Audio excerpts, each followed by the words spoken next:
Okay, you do it. All right, it is now 7 o'clock. I am going to call the meeting.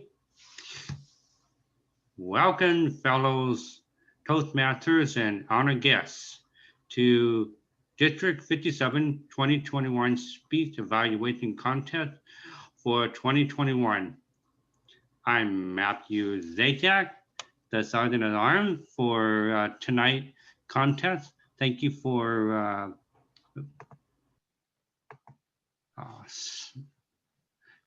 thank you for coming, and there we go. Thank you for joining us for this exciting virtual event. Before we officially start the contest, I'd like to invite our Zoom tech host, David Dye, to announce some meeting logical. David Dye. Thank you very much, Matthew, for opening up the contest for tonight. Welcome everyone. So if you still have your camera on, please go ahead to turn off your camera right now.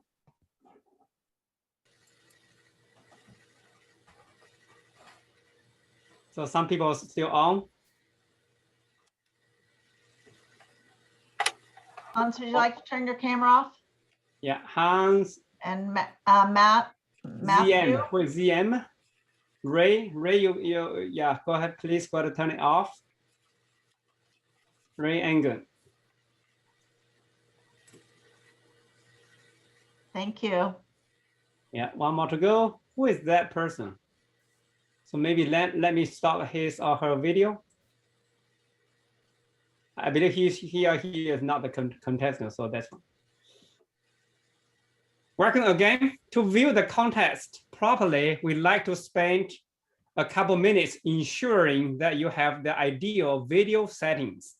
You should see only the speaker and timers windows when their videos are on, and not all the black squares with audience members' name when their videos are turned off. Meaning that at any given time, you are going to see only the speaker or the timer picture or themselves in the middle of your screen. So you are going to go to the speaker view. If you are not in the speaker view right now, please go to the speaker view. Now I want to share, so I have a whole paragraph here to read through, but I'm not going to do that. I'm going to share 2 slides to make sure that we are on the same page. So hopefully you can see this slide, right? On your Zoom screen, so find this button, Start Video button. There's an arrow here, right? Click on this arrow, and then going to bring you to this screen. So click on the video, and find this option, hide non-video participants. Hide non-video participants. So I see Linda. Linda, can you turn off your camera? And also Woodley, can you turn off your camera? Oh, more people are turning on now. Right, so find this option. If it is not checked, check it. Right, one more time. It is inside here. Zoom page, main screen. Click on the arrow. Go into the video. So click on the video and then come to here. So hide non-video participants. Make sure that one's on. Now with that, so stay on the speaker view, then you are only going to see the speaker or the timer or the Toastmaster of tonight at any given time. With that, during the whole contest, it is incredibly important that everyone is muted. Make sure your audio is muted all the time. And also your video, your camera is off all the time, unless you are the contestant. So the contestant can be seen and heard without any distraction. All participants should have been muted by default as you entered. And participant meaning each one of you, please verify that your line is muted. Otherwise, our co-host or myself, we are going to mute you. Also, while contestants are giving their speeches, only the speaker's video and timer's video are allowed by Toastmasters International to be turned on. So we just talked about that. Do not project visual or verbal cheering support of a contestant at any given time during the whole contest. So you are not going to name yourself, oh, I'm cheering for this contestant or that contestant. So please do not do that. If you do that, so then maybe you are going to drop out of this contest. We'll remind individuals to turn their video off once if you turn it on. So we are going to turn you off anyway, right? So fail to stop your video may mean that your video will be turned off by the tech host and you will be unable to turn it back on through the remainder of the contest. So that is the Zoom feature, right? When your video is turned off by somebody, you cannot turn it back on. No photographers, photograph, screenshots, or video recordings are allowed during the contestant speeches, except with advanced approval from the contest chair. So we'll be recording a selected portion of the contest. Actually, tonight, we are going to record the whole duration of the contest. Now, if you have any technical questions, please send myself, the tech host, a message. Actually, the chat window is turned off right now. If you have any question, so you can raise your hand or we can communicate through the other channel. With that, now please join me welcoming our district contest chair, Wayne Locke. I'm going to stop sharing. Wayne, where are you? Welcome, Toastmasters from near and far. Before we begin, I want to recognize the dignitaries who have joined us today. Let me check the list. If you are a district dignitary, that's going to be announced, and I will give you a proper time to do so. Please turn on your video and wave. Beth Bohofer, District Director. Program Quality Director, George Marshall. Ed Cullen, Public Relations Manager. Lisa Fairchild, District TLI Dean. Randy Ellington, Past District Director. Ashley Harkness, Past District Governor. And I think I would hear Jim Doyle. Are you on the line tonight? Jim Doyle, Past District Governor. I'm on the phone. All right, thank you. Thank you very much. Thank you very much for joining us. Thank you. We also want to recognize the various District 57 dignitaries of this particular program year 2020 and 21. We have 9 dedicated division directors. We have 34 audacious area directors. In addition, they had help from appointed roles such as and chair positions. So if you have such position for District 57 Toastmasters in program year 2020-21, please turn on your video and wave. Thank you so very much for you being here and to make this contest season successful and this program year successful. Thank you. Speech contests are an important part of Toastmasters education program. They provide an opportunity for Toastmasters to gain speaking experience, as well as an opportunity for other Toastmasters to learn by observing proficient speakers. So thank you all for joining this virtual international speech contest. Our contest Toastmaster this evening is Albert Mo. Albert is a District 57's 2020 International Speech Contest champion. He's a distinguished Toastmaster, which is the highest designation for Toastmaster education level, and also a member of the StarShares Toastmasters Club 5067 in Division I, which I might want to add, has already achieved the President Distinguished status. Please help me to welcome our contest Toastmaster this evening, Sir Albert Mo. Thank you, our Honorable Contest Chair, Wayne Locke. Welcome, everyone. I will begin with an overview of the International Speech Contest procedures. For the benefit of our guests and newer members. Before we begin the contest, let's check in with our Chief Judge, Hans Thoma. Mr. Chief Judge, have all the contestants, judges, timers, and ballot counters been briefed and are ready? Yes, indeed they are. Thank you. Thank you, Chief Judge. In this contest, we will hear an original speech from each contestant. There will be 1 minute of silence after each contestant for the judges to mark their ballots. After the final contestant, I will ask for silence until the judges are finished ranking the contestants and the judges submit their ballots. I will introduce each contestant in the same way. I will ask contestant number, can you hear me and see the timer?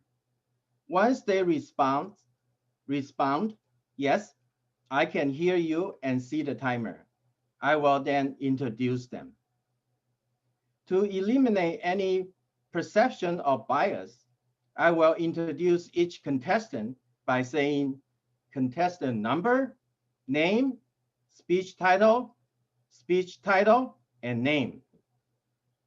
The speaking order has been chosen randomly, and I will announce the order now.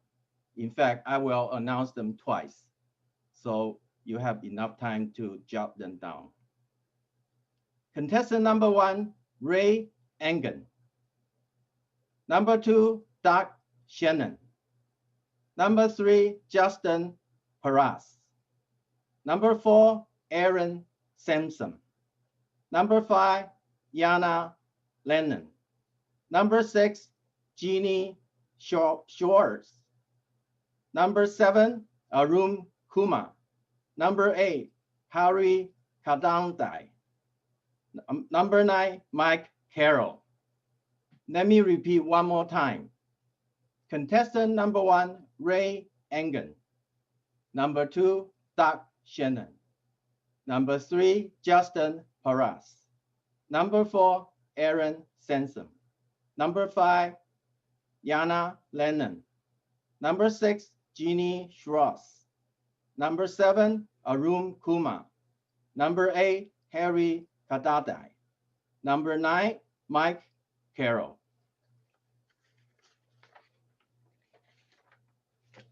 Are we ready?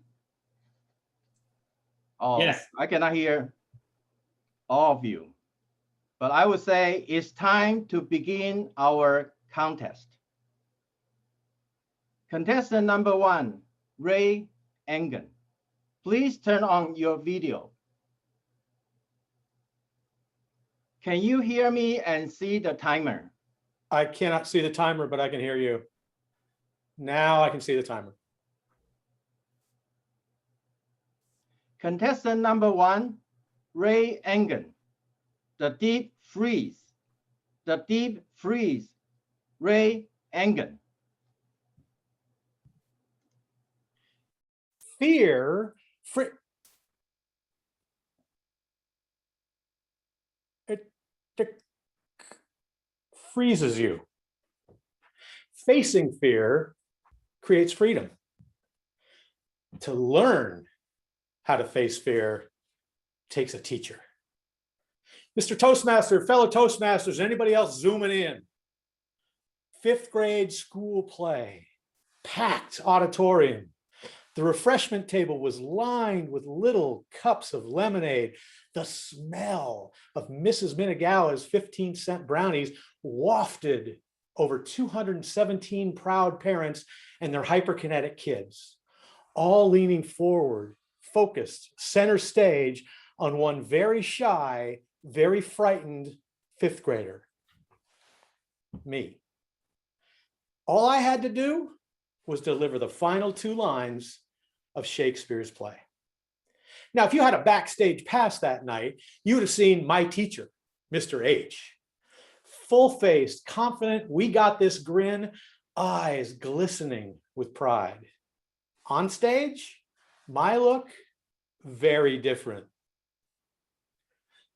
There's 2 lines left in the school play. I don't know them. What do I do? Can they hear this thumping in my chest? It's really loud. I'm scared. Should I cry? What do I do? What do I do? What would you do? That chest thumping fear froze me and took me back to 1st grade, the last time I had chest thumping fear, the beginning of my deep freeze. See, in 1st grade, I was so shy. My mom used to wear wraparound skirts. And when my shyness would hit, I would just walk inside the safety of mom's skirt. Well, 1st grade open house, one of the teachers, Mrs. Carrillo, happened to wear the same patterned skirt as my mom. I will never forget the sound Mrs. Carrillo made whoo, when I walked in the wrong skirt. Everyone laughed. They looked and they pointed at me. Kids called me names. Don't remember them, blacked them out. The teachers referred to me as the quiet one. In 5th grade, I wore a bucket on my head, so you couldn't talk to me. But in 5th grade, Mr. H didn't see anything wrong. Mr. H saw a different perspective. Mr. H saw me as a solvable puzzle. From day one, hey, Ray, congratulations. What? Yeah, you sit next to Dan and whisper things in his ear. Dan tells the rest of the class, Dan's the class clown. You, my friend, are the class clown's head writer. That was cool. Street cred for being funny, never saying a word. And kids came to me. Hey, Mr. H says you're funny. Say something funny. I must have, because now I had 6 friends. Middle of the year, Mr. H raised that bar. Hey, Ray, I noticed you didn't come to the auditions for the school play. Don't worry. I saved you a role. You're going to play the lead. Chest thumping fear. I froze. Whoa, whoa, buddy. Have I ever steered you wrong? What's the best year you've enjoyed in school? This one. Why? Because I talked to more kids. What if you could talk to all of them? That would be very scary. But every day, in every rehearsal, with every mistake I made,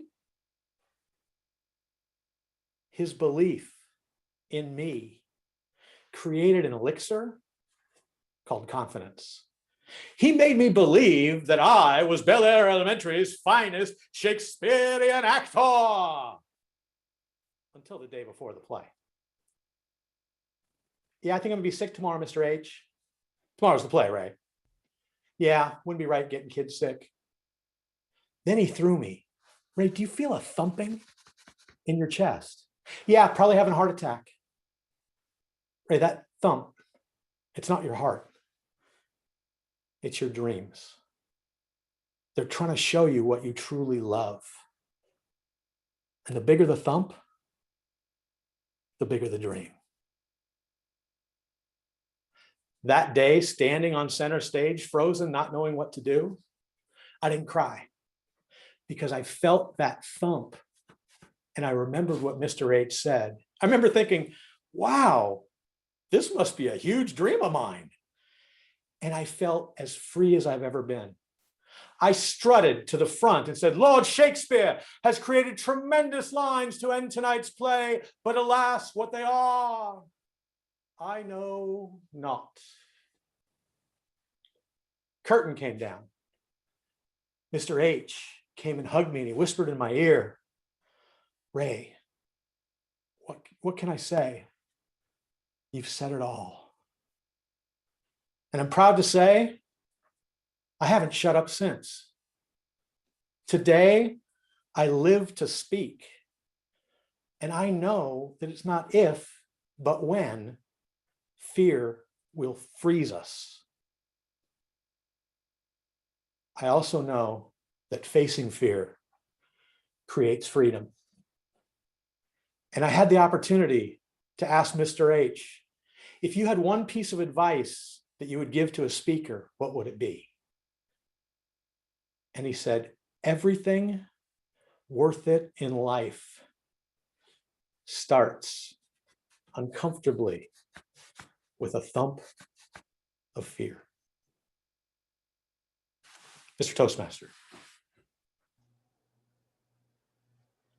Contestant number 1, please turn off your video and mute your microphone. Madam Timer, please give us 1 minute of silence.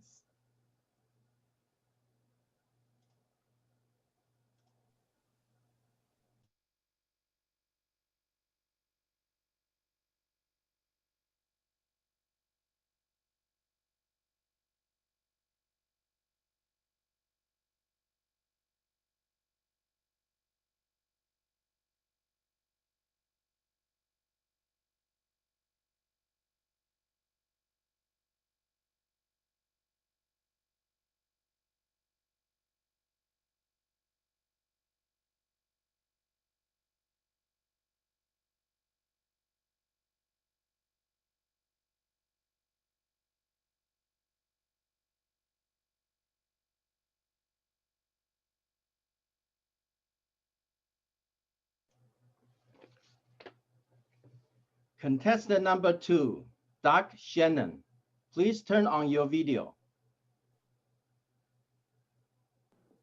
Can you hear me and see the timer?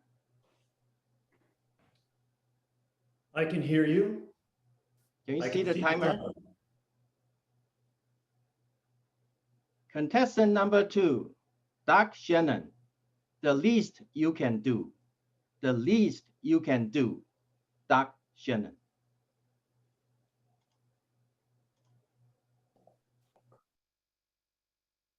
Due to heavy call volume, wait times are longer than usual. Thank you for your patience. This recording plays every 30 seconds for the next hour and a half. When I finally get a live person, she says, thank you for your patience. I say, don't bother. Your recording just thanked me 183 times. I wrapped up this call, fortunately, just in time for dinner. My wife made a Mexican lasagna to die for. She's an amazing cook, and I'm grateful. So as usual, I make a point of saying, thank you for cooking. She says, that landed like a slap on the face. How many times over all our years of marriage have I thanked my wife for cooking? Am I any better than that recording? What does my thank you even mean anymore? You spent 3 hours in the kitchen.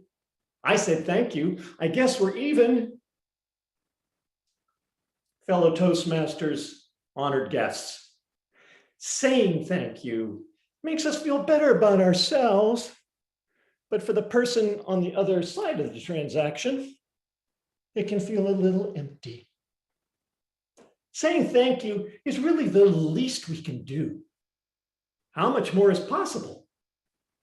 I stopped thanking my wife for cooking on the day I discovered 3 more generous ways to show my appreciation. 3 precious coins of gratitude.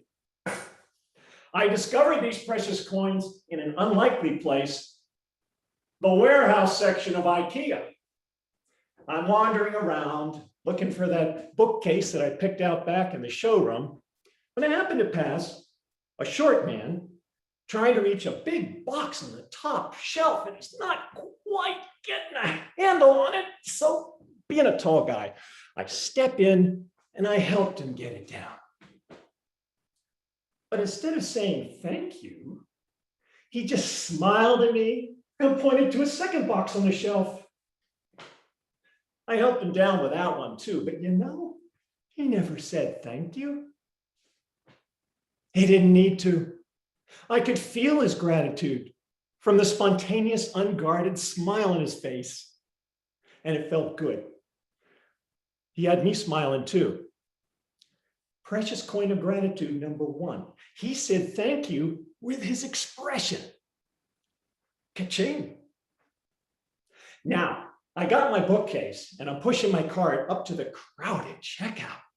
And suddenly I spot a station opening up, so I make a beeline for it. But just as I get there, I see out of the corner of my eye a woman who left her place in line where she'd been waiting to go for the same spot. Ah! What can I do? I let her go ahead. But instead of saying thank you, she walks up to me and she says, "Your kindness is the highlight of my day." Wow. She's not only praising my little act of courtesy, she's sharing what it means to her. This little action with a complete stranger is now the highlight of my day. Precious coin of gratitude number 2. She said thank you with her heart. Ka-ching. A few minutes later, I'm out in the parking garage, about to lift my bookcase up into my car, and I'm reminding myself, okay, use your legs, don't throw your back out. And suddenly 2 hands appear magically at the other end of the box. It's the short man come to help my rescue. He's using the 3rd precious coin of gratitude. He's saying thank you with his actions. Ka-ching! You know, I spent a few $100s at IKEA that day, but I left feeling a little richer. I had precious coins to spend, and I could hardly wait. When I get home, I sit down at dinner and I look across the table at my wife, and I remind myself just how lucky I am. And a spontaneous, unguarded smile breaks out of my face. Seconds later, there's a smile on her face too. During the meal, I share an observation. Jennifer, this eggplant parmesan is supernatural. I've never had a vegetable melt in my mouth before. You are a constant source of wonder. Now, I'm pretty sure that receiving that compliment felt just as good to her as giving it felt to me. After the meal, I spring into action. I do the dishes. I clean the kitchen with the same passion and expertise that my wife brings to cooking. And all day long, I keep it that way, so it's ready and waiting whenever she's inspired to cook. Does using all 3 precious coins of gratitude with my wife make us even? Not even close. But that doesn't discourage me. We're having leftovers tonight, and I'll be bringing precious coins to that meal too. My friends, when somebody opens the door for you or picks up something you dropped, go ahead. You're going to say thank you. But when saying thank you feels like the least you can do, say thank you with your expression. Say thank you with your heart. Say thank you with your actions. These are the precious coins of gratitude that will enrich us all in an ever expanding economy of love. Ka-ching. Contest chair.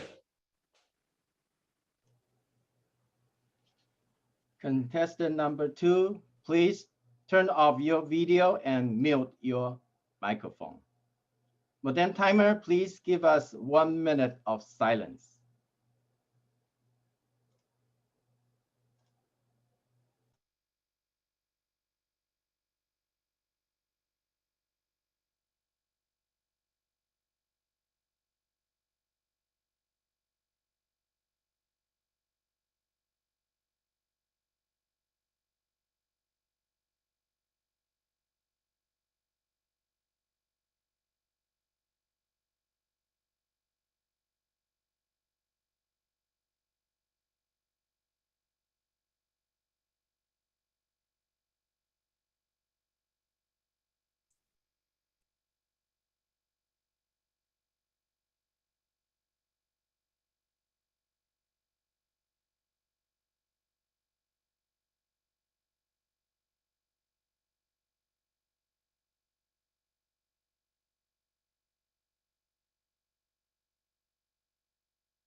Contestant number 3, Justin Paras.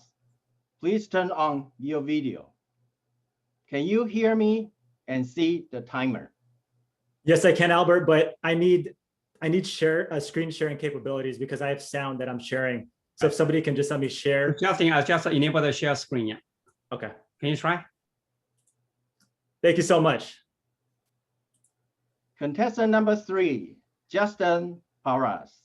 The gift, Justin Paras. This is Confucius.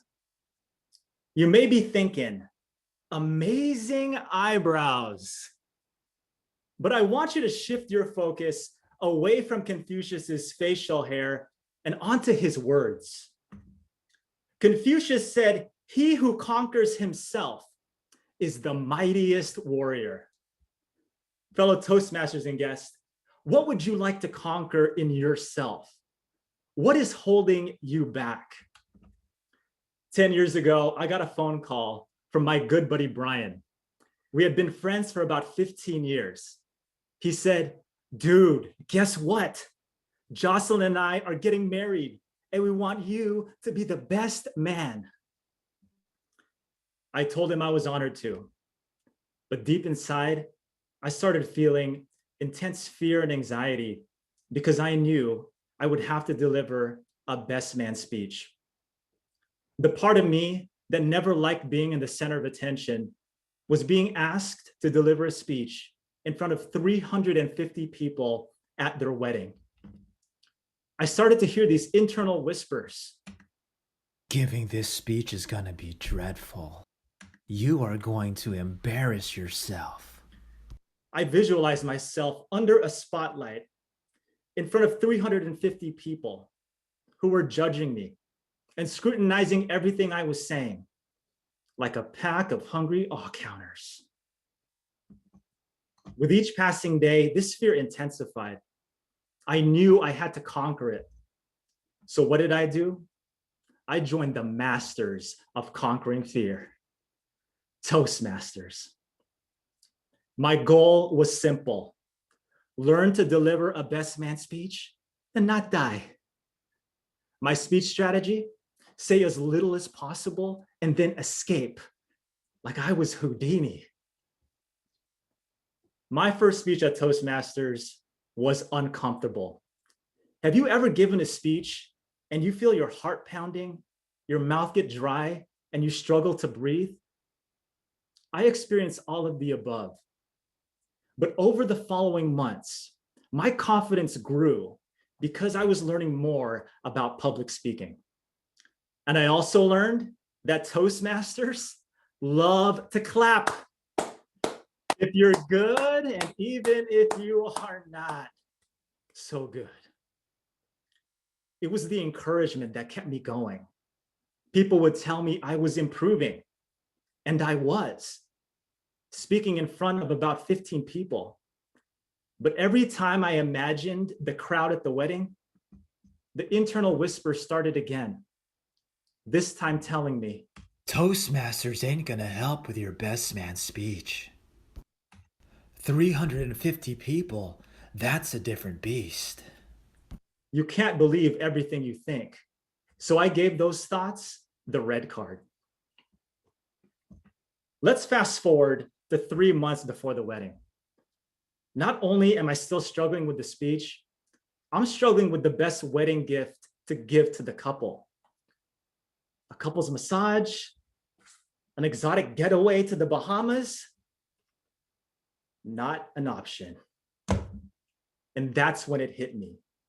The best wedding gift I could give them, one that could be truly priceless, is to deliver a truly memorable best man speech.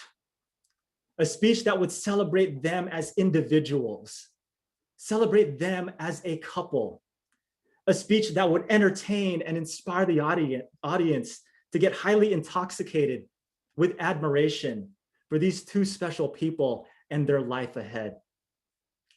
Everything changed at that point. I went from a really bad place where I was putting the spotlight on myself, where I was motivated by fear and trying to prove myself, to an ideal place where I was moving the spotlight to Brian and Jocelyn to celebrate them. This shift in focus, it not only relieved a lot of my anxiety, but it opened up a world of possibilities for how I could honor my friends. Instead of plotting to escape like Houdini, I would spend time sharing jokes and the most humorous and heartwarming stories about the couple.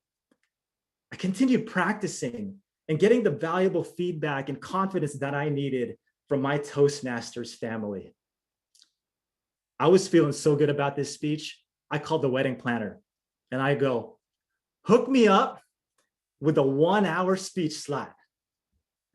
No, I'm just kidding.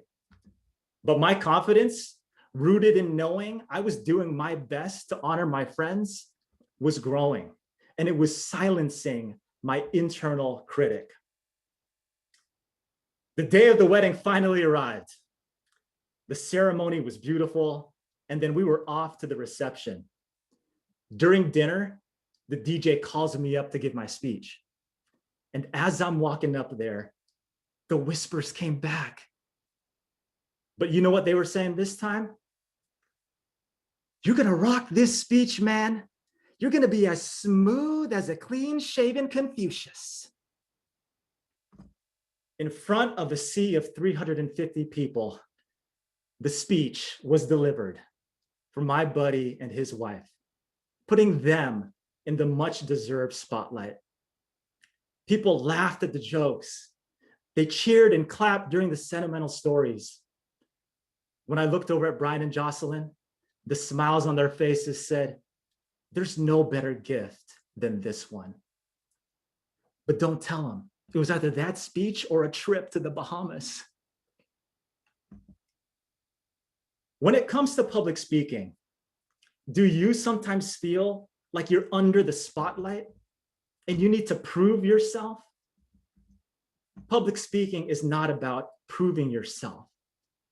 It's about relishing in the opportunity to serve others through your words. Words that celebrate, words that entertain, words that inspire. He who conquers himself is the mightiest warrior. And you who focus on serving others through your words, give your audience a lasting gift. Mr. Toastmaster.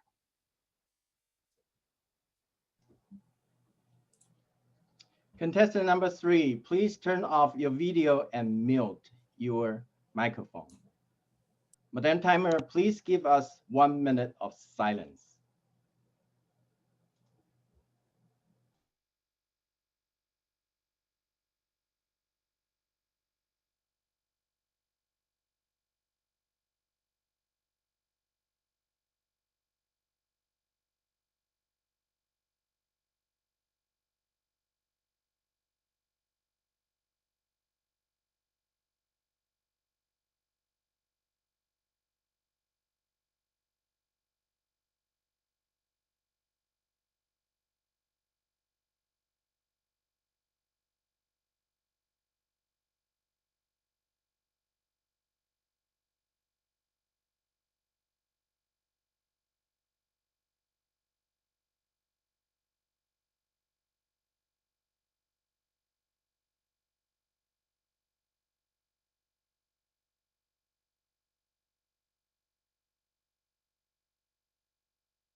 Contestant number 4, Aaron Sampson. Please turn on your video.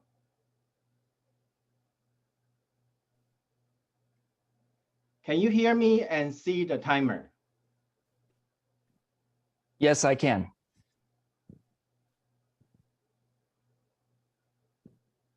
Yes, I can.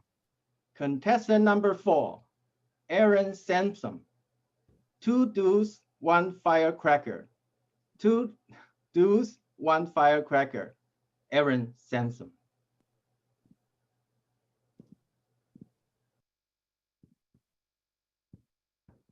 When I was 19 years old, I was really good at being an idiot. I thought I was gifted and emotionally aware, but really I was privileged and emotionally not there. I'd keep a journal and I'd write entries like, I've been partying, life is crazy, but I'm so in touch with myself. It's New Year's Eve, 1995. I'm in a crowd of people in San Francisco waiting to see the fireworks. Now, there's a circle of cops keeping the crowd off the street, and I'm with my best friend, Darren. Darren and I are like fire and water. While I embrace danger, Darren tries to avoid it. I lean into Darren and say, hey, I brought this firecracker. We should light it and throw it in that circle of cops. Darren says, dude, that's a bad idea. Be cool, dude. It'll be fun. You be cool. It's still a terrible idea. But before Darren could even get another word in, I bend down real low, light the firecracker, throw a perfect hook shot over the crowd. It lands at the feet of the cops and explodes. Fellow Toastmasters, contest chair, have you ever done something so stupid that you instantly regret it? What did you do about it? As soon as I threw that firecracker, I pretend like nothing happened. But Darren and I aren't on the same page. He says, dude, the cops, they're looking at us. No, they're not. You gotta just be cool. Dude, they're pointing at us. Just be cool. They're walking toward us. Be cool. But Darren is right. 2 huge cops are walking toward us. One of them reaches for us and grabs Darren, handcuffs him, arrests him, walks him to the cop car. I'll never forget Darren's expression as he's looking back over his shoulder as if he's saying, dude. From that moment on, I go into panic mode. I needed to get Darren out of jail. But this is before cell phones. It was before internet. I didn't even know where to go. I managed to find the police station where they had Darren. But the lady at the front desk said, he hasn't even been processed yet. Come back in the morning. I wait in this station all night, do all sorts of nervous soul searching. I mean, why did I throw the firecracker? Because I thought it'd be amusing. That's not a good reason. And Darren told me not to throw it. I'm a total idiot. As soon as it's morning, I bailed Darren out of jail. The first thing I say when I see him is, dude, I am sorry. Darren looks at me with bloodshot eyes and says, just make it right. And when he tells me this, it feels like Darren is giving me a get out of jail free card. And the mission becomes clear. I needed to make it right. Darren was arrested on disorderly conduct and due in court 7 days later for his hearing. If the city of San Francisco decides to press charges, I'm prepared to confess to throwing the firecracker. It's the best way to make it right. So we both decide that I should ask my dad, who's an immigration lawyer, represent us both in court. So that New Year's night, I'm exhausted. I didn't get any sleep, but I'm out to dinner with my mom and my dad. I tell them everything that happened. I threw a firecracker. Darren got arrested. Can you be our lawyer? My parents are stunned. My dad says, is that all? Is that all? What do you mean, Dad? Is that all? That's kind of a lot. My dad turns bright red and blurts out, we read your journal.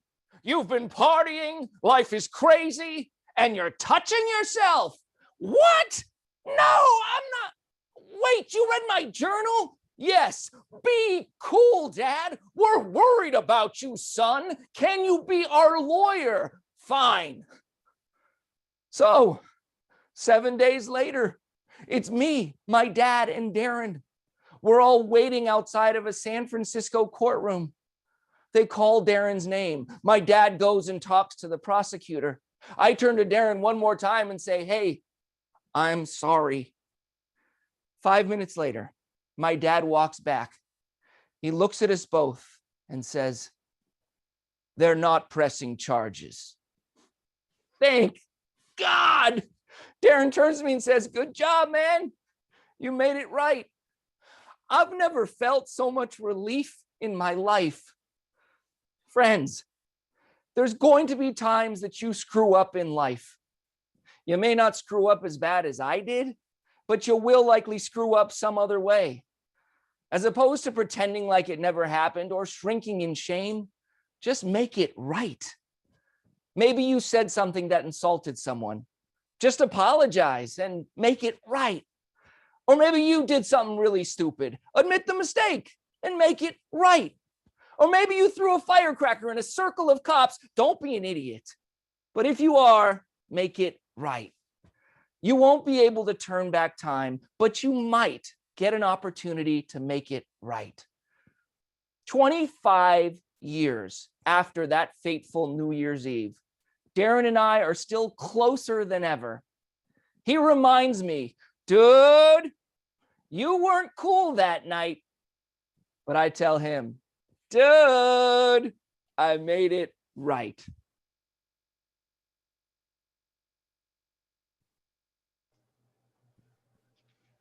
Contestant number 4, please turn off your video and mute your microphone. Madam Timer, please give us 1 minute of silence.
Contestant number 5, Yana Lennon, please turn on your video.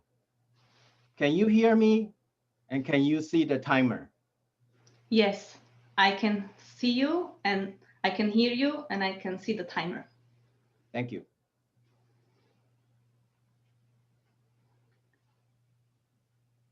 Contestant number 5, Yana Lennon, peel away assumptions. Peel away assumptions. Yana Lennon. Bananas. What does the smell of bananas remind you of? It reminds me of Christmas. Christmas? You might think, what does Christmas have to do with bananas? Mr. Toastmaster, fellow Toastmasters, and esteemed guests, please let me explain. I grew up in communist Czechoslovakia, where bananas were available in the stores only once a year, just before Christmas. People would line up in front of the stores, waiting for their share of bananas. The entire town knew the exact date when the stores would be selling them. Just picture the lines of people waiting to buy toilet paper before the COVID lockdown. When I was 7, my 9-year-old cousin Maya was visiting us a few days before Christmas. That year, my parents got lucky and brought home a big bunch of bananas. Maya and I were jumping from the excitement when we saw the bananas. However, seeing how green they were made us real worried that they will not ripen before Christmas. So we asked my dad, how can we make these bananas yellow? Well, we just have to put them in a warm place and they will turn yellow eventually. You just have to be patient. 1 hour later, while my dad was keeping busy with wrapping the Christmas presents in the bedroom, Maya and I had a secret meeting in the kitchen. We could no longer stay patient. We want our bananas now. How can we turn them from green to yellow? What is the warmest place in the house? The oven. Of course, the oven. We turned the oven on high and put all the bananas in. It didn't take too long before we started to smell them. And so did my dad, who was coming to check on us. Girls, what's that smell? We could not hold the excitement back. We are preparing a surprise. As my dad looked in the oven, Maya and I were peeking behind his back to see his reaction when he will take out the yellow bananas. The bananas were not yellow. They were as black as charcoal. Girls, what did you do? Do you know how long I had to wait in lines for these bananas?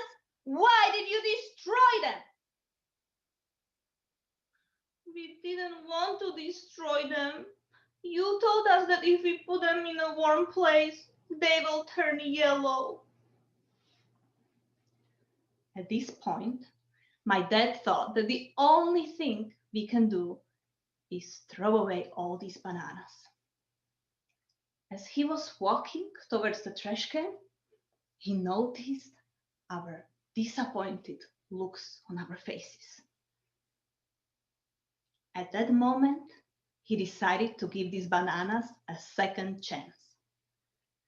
He put them on the table and slowly peeled away the peel. We tasted them. And to our surprise, the bananas were delicious. They were sweet and creamy, and they tasted like victory. The epic failure turned into an epic success, and roasted bananas became our new Christmas tradition. Now, I have a question for you. Have you ever worked hard for something and it just didn't turn out the way you were hoping? Failure does hurt. It hurts in our minds, and it brings out the cruelest emotions of self-doubt and disappointment, like seeing those charcoal bananas. However, Each failure has its own sweet spot, either a learning and growing opportunity, or even better, when failure becomes a success. Maya and I were not the only inventors that got lucky. Penicillin, pacemaker, post-it notes, these are just a few examples of inventions that came out of a failed experiment. Do you think that these inventors were going bananas when they saw their mistakes? They probably were, but they saw a different opportunity and they invented products that we still use today. Next time, when you think you failed, when you want to throw all of your efforts into the trash, when you want to give up, don't. Peel away your assumptions about failure. Look at failure from a different perspective. You might change your plans, but don't ever give up on your creativity and your sweet potential. Back to you, Mr. Toastmaster. Contestant number 5, please turn off your video and mute your microphone. Madam Timer, please give us 1 minute of silence.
Contestant number 6, Jeannie Schwartz, please turn on your video. Can you hear me and see the timer?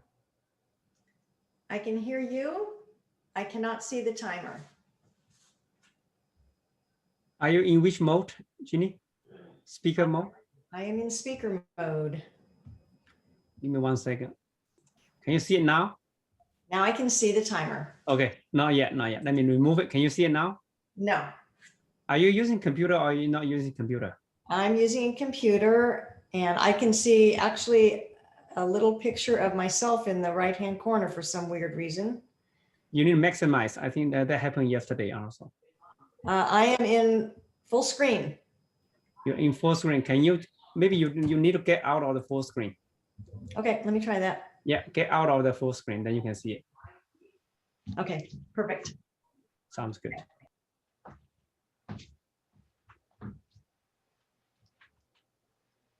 Contestant number 6, Jeannie Schwartz, find your brave. Finding your brave. Jeannie Schwartz. I was so stressed out. These 26 prima donnas that I was managing were about to drive me over the edge. But today would be different. I was going over to San Francisco to have lunch with my former bosses at our favorite restaurant, John's Grill. So I got in the car and started the drive over, and about halfway through the bridge, I noticed something weird. My hands were clammy. So I wiped them on my pants and continued to drive. And then about past Yerba Buena Island, I noticed that starting from the back of my head and moving forward over my face, I began to get hot. I mean, hot and prickly. What is going on? I thought. I gotta get off this bridge. This is really scary. Pretty soon, my heart rate started to increase. Thump, thump, thump with each section of the bridge. This is freaking me out. Somehow I managed to get to the Union Square garage. I parked my car, glanced in the rearview mirror, and the 23-year-old face that stared back at me was not the same face I looked at when I got ready in the morning. My eyes were bloodshot, my face was flushed, my heart was still pounding, and I thought, what is going on? I had to get to lunch. So with the 2 blocks it took to walk down to John, I was able to calm down a little bit. The first glass of Chardonnay helped, and by the time the second glass arrived, I had calmed down to pretty much normal. Now, although the symptoms had lessened, that impact that that event had on my life was really something that shook me up. Mr. Toastmaster, fellow Toastmasters, and honored guests, what I'm about to share with you today is an experience I had that I later found out was my very first panic attack. Now, you may never have had a panic attack. You may get stressed out every once in a while, or you may be somewhere in between.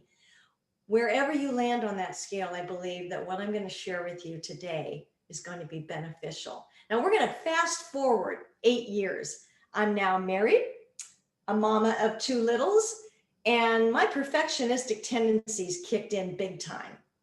I began to have panic attacks on a regular basis.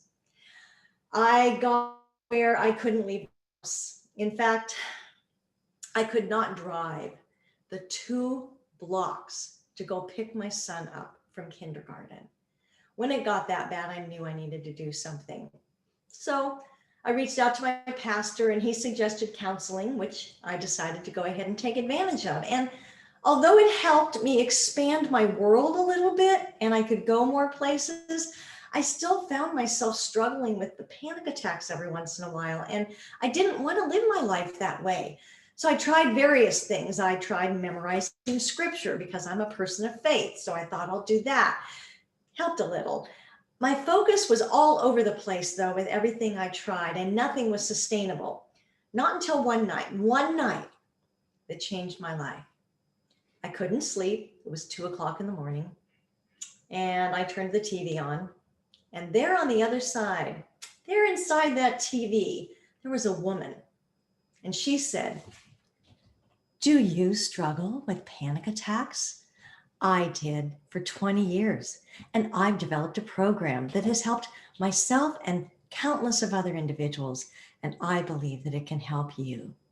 Oh my goodness, I grabbed my phone, I called the toll-free number, I ordered it, couldn't wait for it to arrive, and began to implement everything in it. And you know what? It did help.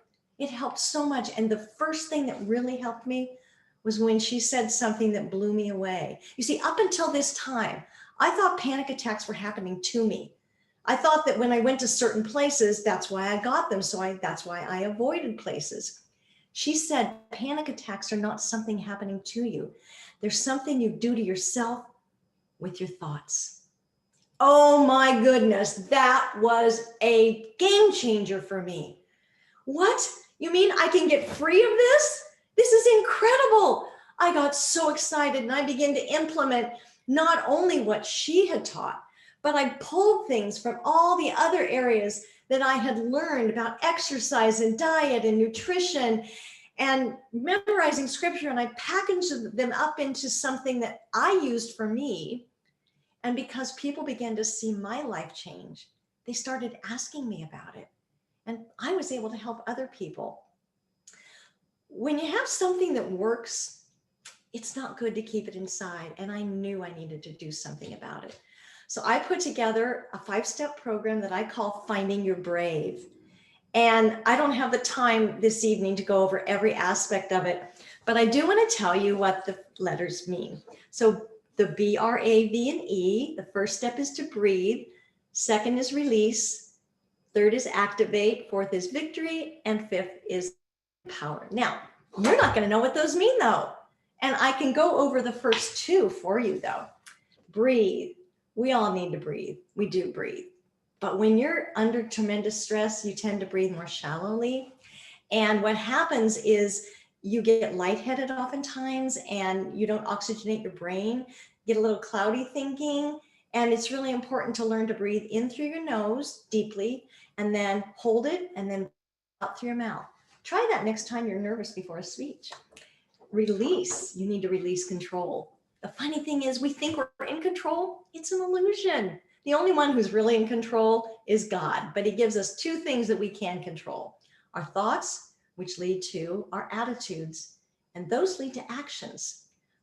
Pay attention to what you're allowing to take residence in this mind of yours. Very important to take hold of your thoughts. You get to make a decision today. And so what's it going to be? Are you going to stay in panic like I did, or are you going to move to power? Are you going to stay living in chaos, or do you want to live in calm? Will you continue to be a worrier, or will you be a warrior? It's up to you, Mr. Toastmaster. Contestant number 6, please turn off your video and mute your microphone. Madam Timer, please give us 1 minute of silence.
Contestant number 7, Arun Kumar, please turn on your video.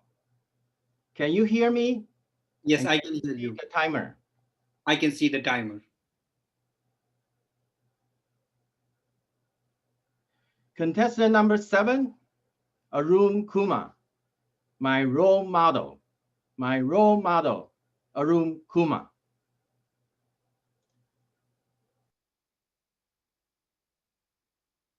Who's your role model? And who's your role model?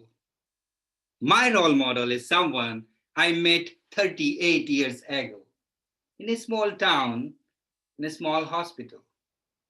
I was this big, maybe little this big. I opened my eyes and met the kindest and the strongest person of my life. She is my first love. She is my first teacher. She's my role model. She's my mother. I call her Ma. The most beautiful word in my life. Sir Contest Master, my fellow Toastmaster and respected guests. Ma could not go to any school or any college in this world. She could not read. She could not write. But she gave me the best education in this world. And this education is not from books, her experiences. She gave me 3 great lessons in life. Lesson number 1, always be honest with yourself and the people around you. Never cheat anything from anyone in any form.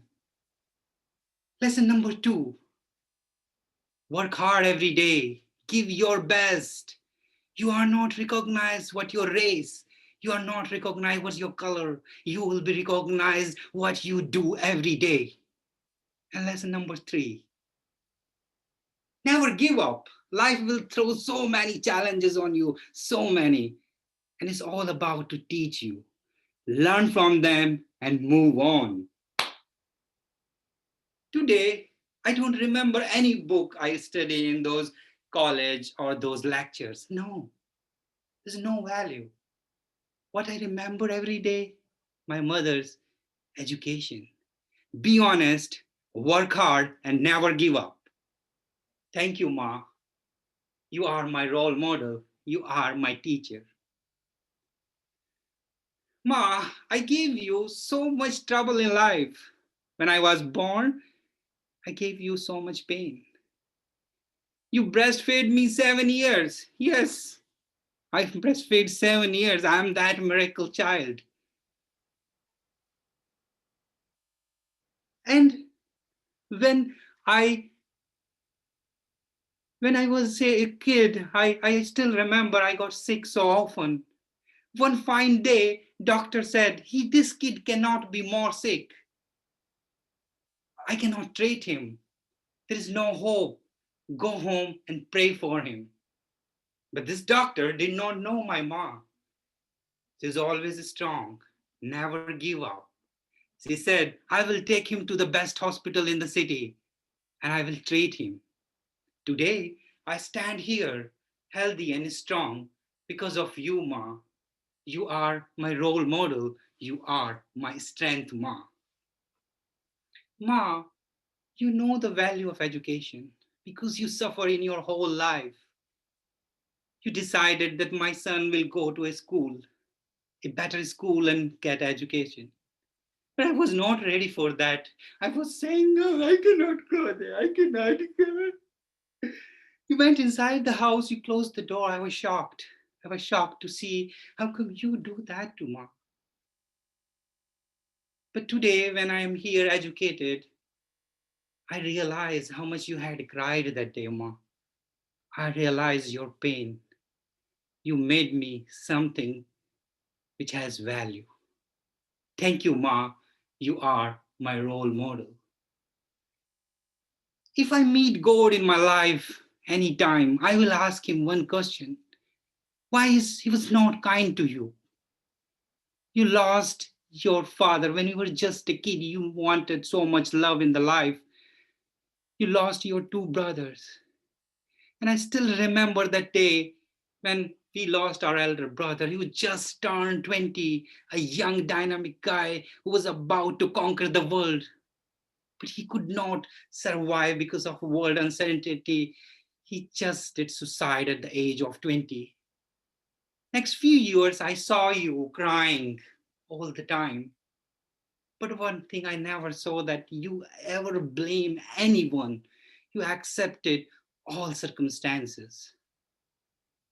I still remember in 2010 when again one more tragedy struck all of us and my father passed away. I could not reach home because I was struggling with my own life. I was thinking about you and I thought, what happened to you? When I called you, your words changed my life's perspective. Arun, Ma, how are you? I'm doing good and I'm here to take care of you and your brother. Don't worry. Your father had a limited time here on this world. Everybody has limited time. You go ahead and fix your life. I am here. I put down the phone. I cried hours and hours and hours. But at the end, I was happy because you are there, Ma. You are our strength. You are our power, Ma.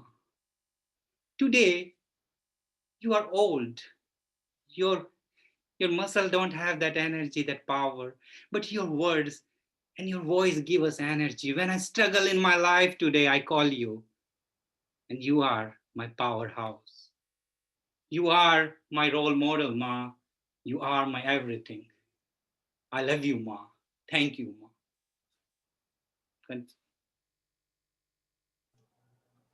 Contestant number 7, please turn off your video and mute your microphone. Madam Timer, please give us 1 minute of silence.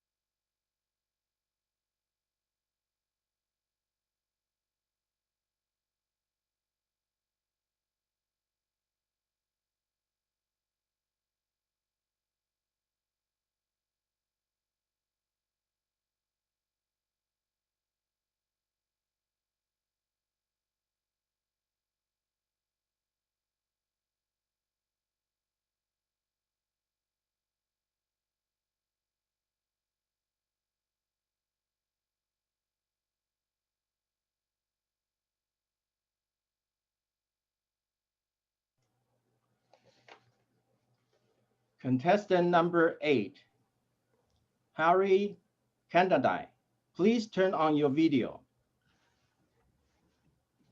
Can you hear me and see the timer? Yes, I can, Albert, and I can see the timer too. Thank you. Wait a bit. Hey, Harry, your video is a little bit blurry. It's okay now. It's okay now.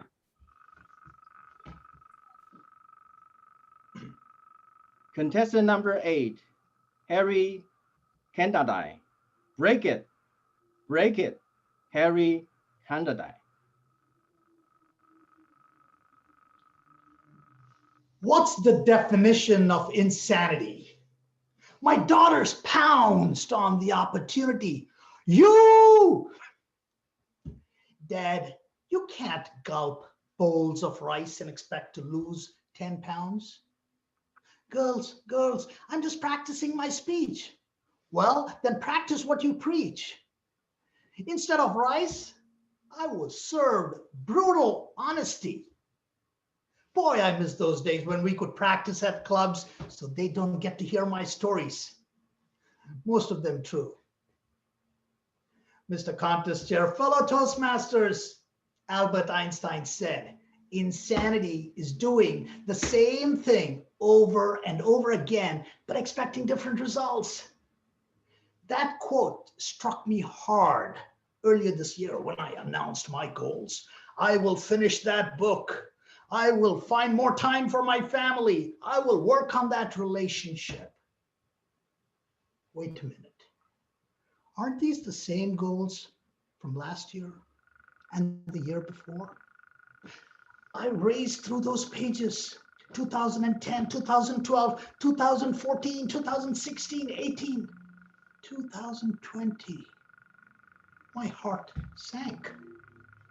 Sure they were. Same dreams buried in those pages. Books not written, businesses not started, relationships not healed. Days, months, years burnt. And amid those ashes, some patterns arose. Habits not conquered. Behaviors not overcome. Beliefs not shattered. Patterns ingrained over the years, cumulatively wasting precious time. It's like operating a speedboat with 5 anchors dragging you behind along the ocean floor. Unconscious patterns run our lives. Oh, I can't break that addiction. It's been in my family for years. Oh, I can't be loved. That's just the way I am. I can't start that business. I don't have the connections. I don't have the skills. I can't. How do you know? Our brains are hardwired that we don't recognize these patterns. We don't even try because we don't even know they exist, let alone break it. What you're not aware of can and will control you. No wonder. Same patterns, same results year after year. Speaking of patterns, finally, our home remodeling project is done. So many decisions, big and small. Gentlemen, piece of advice, let the lady of the house call the shots and nobody gets hurt. One big decision was a grand entryway into our living area. Trying to impress my wife, Deepa, I laid out a series of tiles, admired my Michelangelo work of art. Honey, surprise!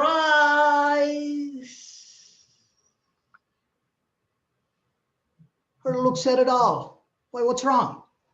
Honey, this looks so dull, lifeless. It can be much more beautiful. Break the pattern. Michelangelo must have turned in his grave. How dare he invoke my name? Before I knew it, Deepa was on Amazon, picked out a beautiful medallion and said, let's break the pattern. Let's put it right here.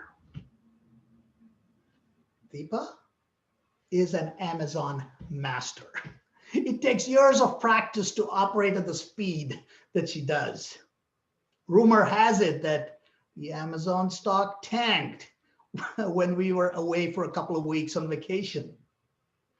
Sure enough, the medallion brought so much of life, so much of grandeur, so much of beauty to the entryway because Deepa named the problem to break the pattern.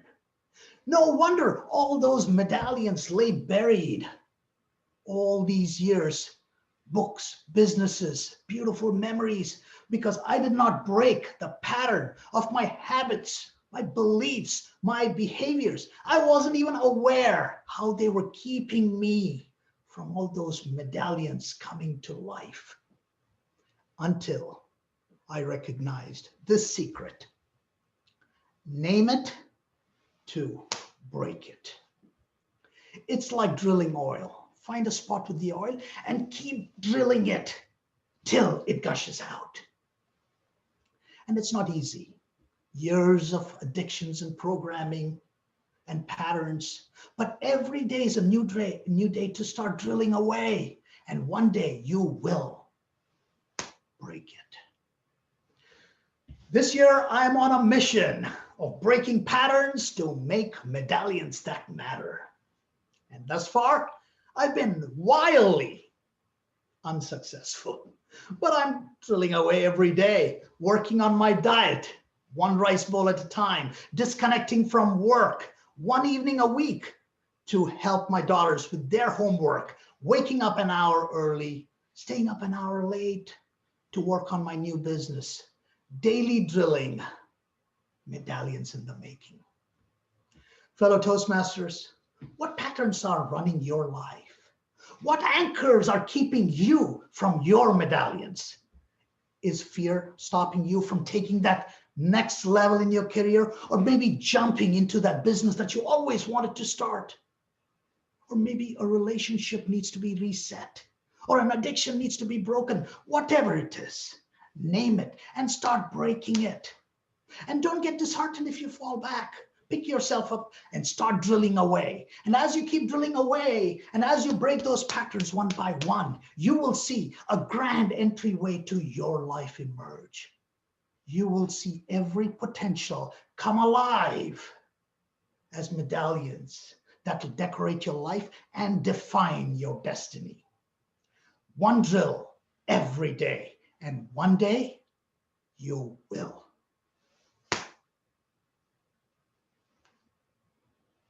Mr. Contest Chair. Contestant number 8, please turn off your video and mute your microphone. Madam Timer, please give us 1 minute of silence.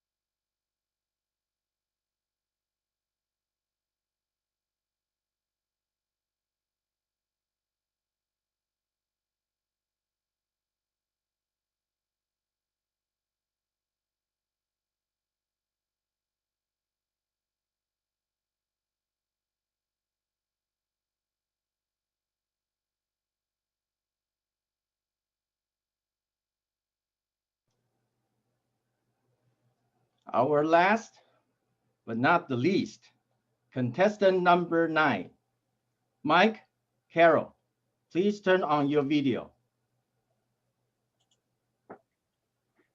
Can you hear me and see the timer?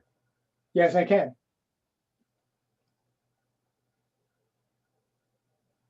Contestant number 9, Mike Carroll, mysteries, Mike Carroll.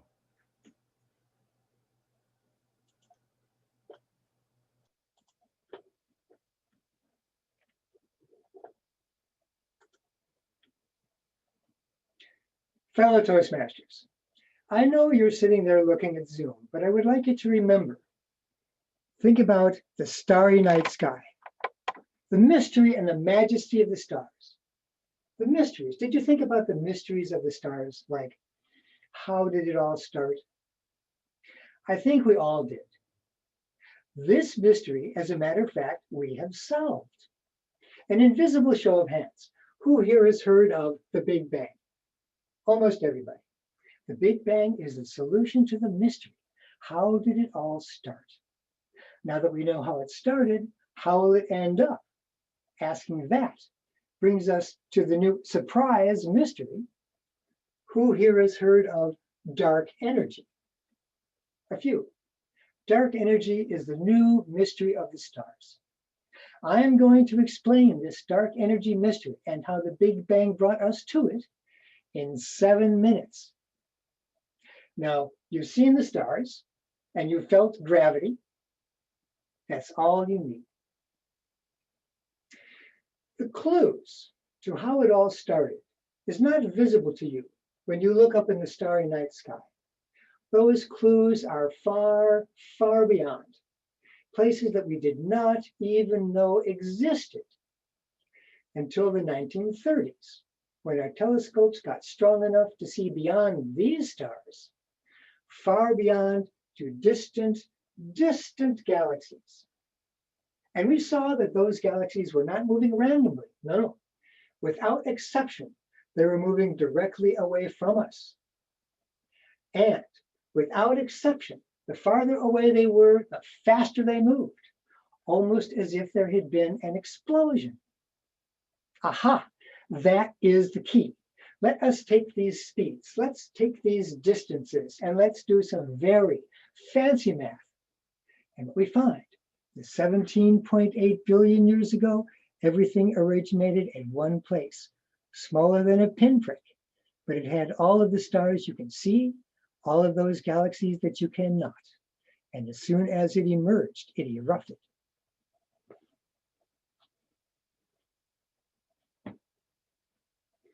And what we see now are these distant galaxies coasting on out from that first impulse of the Big Bang when it all started.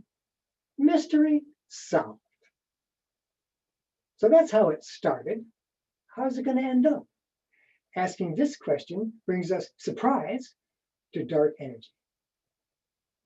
Now, when you think about how it's going to end up, you've got to think about gravity, because all of these galaxies have got gravity and they're all trying to pull on each other and slow each other down on this outward coast.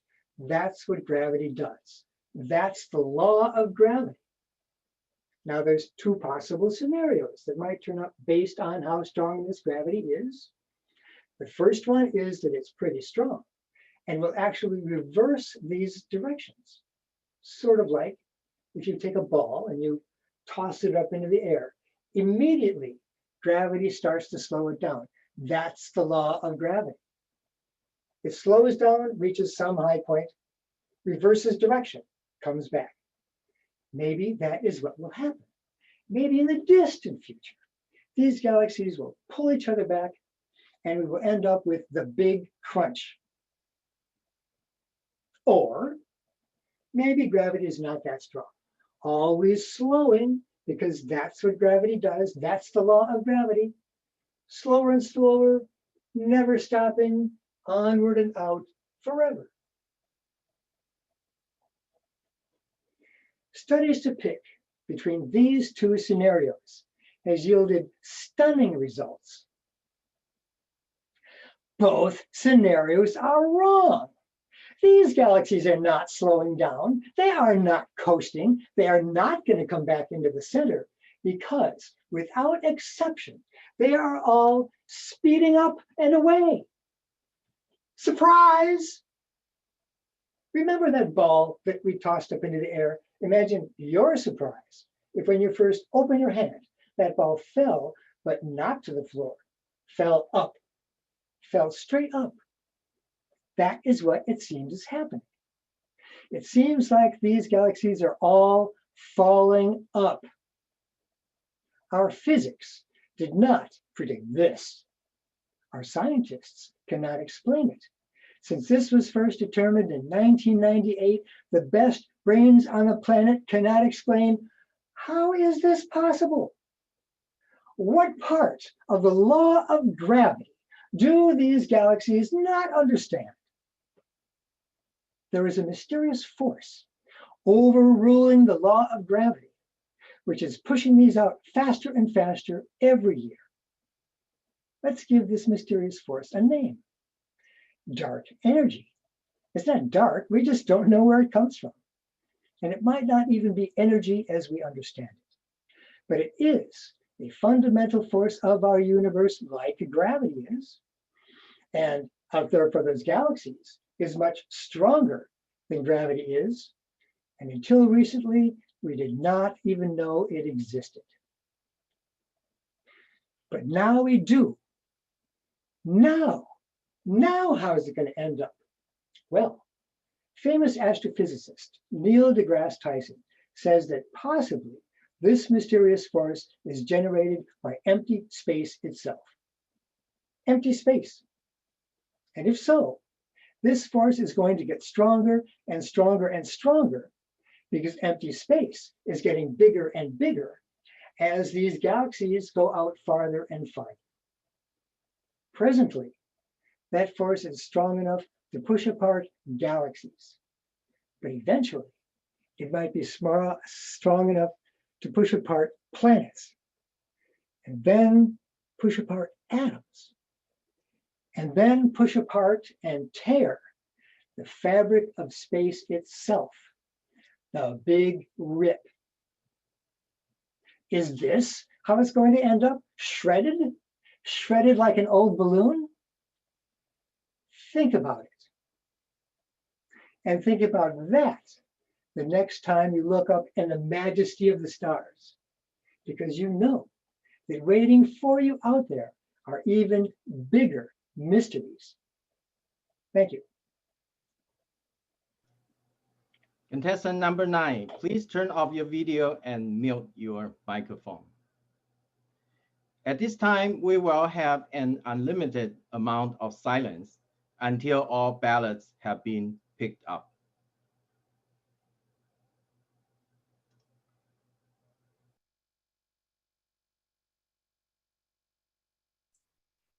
So hence the room will be open for you. Any others?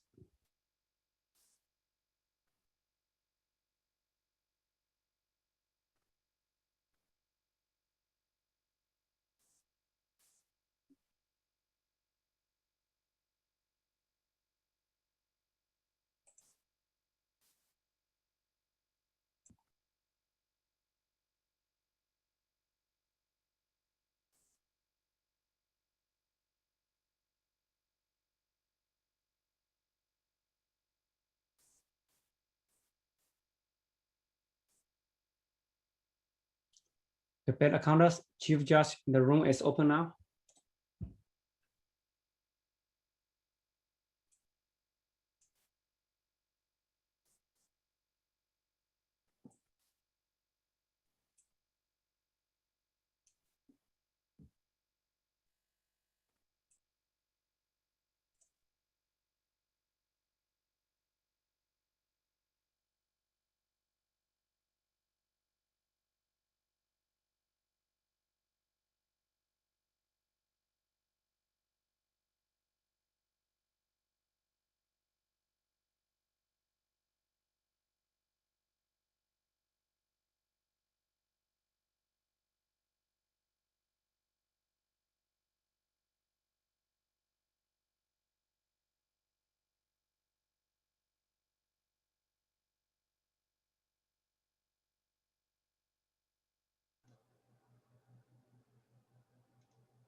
David, do you have any announcements? Not yet. Okay. So the judges are sending their ballots. Okay. So let us know when Yep. Almost there. Thank you.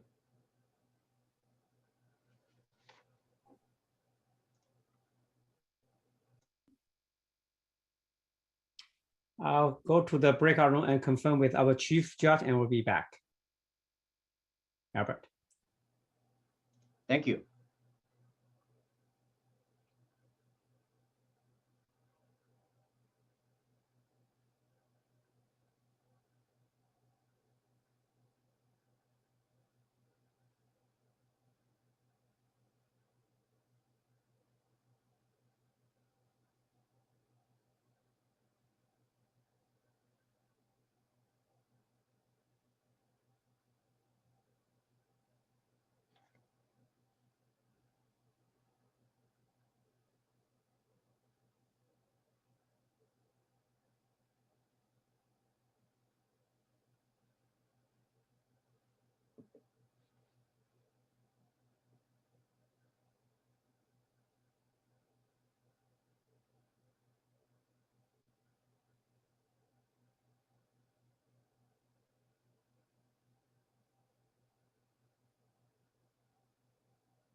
During the silence, please watch the screen for announcements of incoming District 57 events.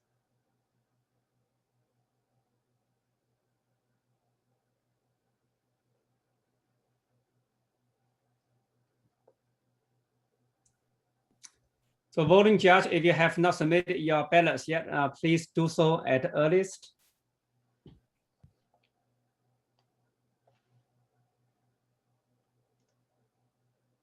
Davey, are you going to play some videos or something like that? Not yet. So we're waiting for the ballots to be finished. Okay.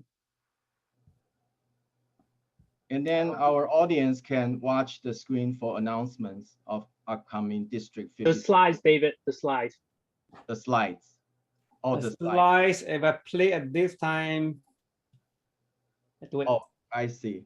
I think most ballots already in. So I think the one or two ballots still are on the way. Okay. Yeah. In the meantime, let me play it. Thank you.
Okay, Albert, so all the ballots have been submitted and then been collected. So you can go ahead to start your interview. Thank you. Thank you. So at this time, I would like to invite all the contestants back one by one for the interviews. So I'd like to ask Ray to turn on your video and your microphone. Hi, Ray. Hey, Albert, how are you? Good. Please tell us the name of your club and how long have you been a Toastmaster? You know, the name of my club is Toast to Petaluma. They always show up big and all these things. And I know they're cheering right now without hearing, but how long have I been a Toastmaster? Probably about 10 years. 10 years? Okay, great. I have one question for you. What is your favorite quote? You said, in heaven, pizza is cut in squares. Can you elaborate? One, why is that your favorite? Two, what does that mean? So what it means, my mom is 93 years old and she's losing it more and more every day. And she called me up and she said, are you dead? I said, no, Mom, I'm still alive. And if I were dead, I'd go to heaven because of the way you raised me. She says, oh, well, what are you eating in heaven? And I said, pizza. She said, oh, I heard that in heaven, pizza is cut in squares. So that's a recent quote from my mom that I love dearly. And that's why I put it in there. That's what it means. That's where it comes from. It's kind of a tribute to my mom, who's 93 and still hanging in. Wow, very good. Next time I look at pizza, I say, how come my pizzas are not square? Well, it's a Midwest thing, apparently. Oh. Midwest pizza is cut in squares. Oh, okay. Oh, and apparently good. To my mom, that's where heaven is, somewhere in Minnesota. Minnesota, okay. Yep. I lived in Michigan for many years, but I don't recall. But that's good to know. Thank you. And I'd like to invite our contestant number 2, Doc Shannon. Doc, can you turn on your video and microphone? Hi. Hi, Doc. Same 2 questions. Which club do you belong to? And how long have you been a Toastmaster? I belong to the Daybreakers. We meet on Wednesday mornings at 7:30 here in Santa Rosa, virtually at the moment. Virtually, okay. Yeah. Yeah. And how long have you been a Toastmaster? About 2 years. 2 years. Wow.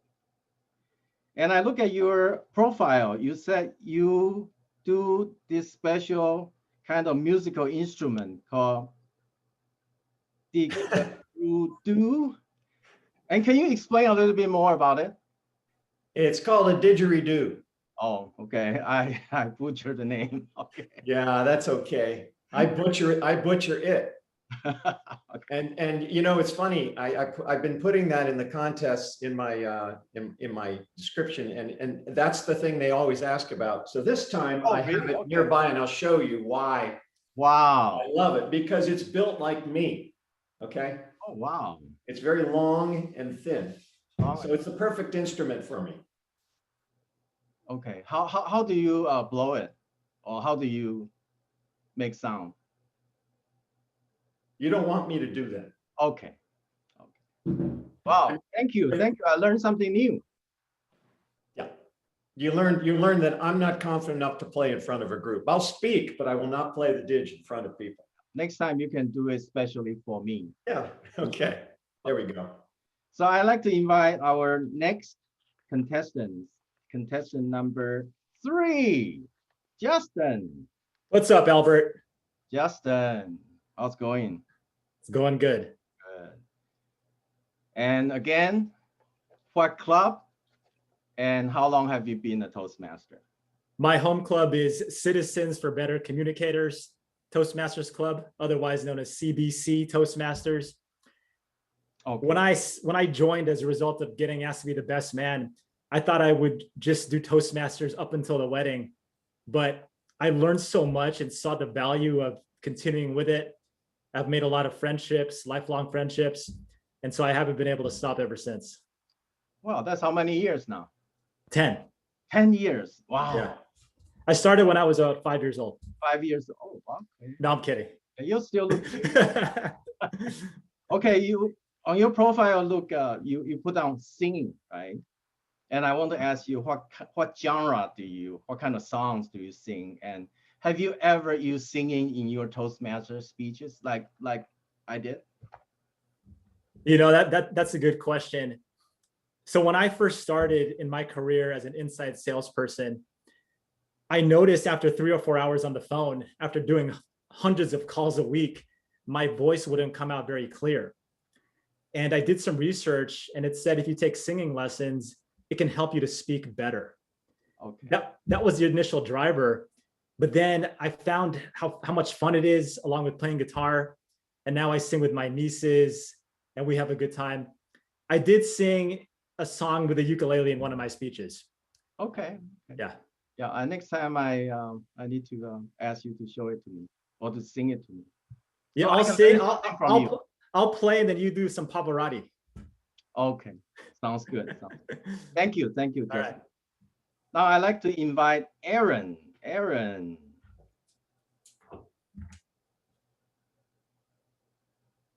Number 4 is Aaron. Oh. Oh, I'm sorry. Did I say Aaron, not a room? I'm sorry. Okay, Aaron. Yes. Hi. Hi, how are you doing? I'm doing well. How are you, Albert? Good, good. And what club are you in? And how many years have you been a Toastmaster? I'm a proud member of Oakland City Center Toastmasters. I've been a member of the Toastmasters org for about 9 years now, 8 or 9 years. 9 years. Wonderful, wonderful.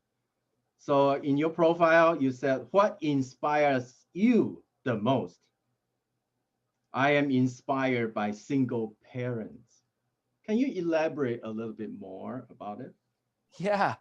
You know, I have 3 kids and, you know, they're young. They're 10, 8, and 4.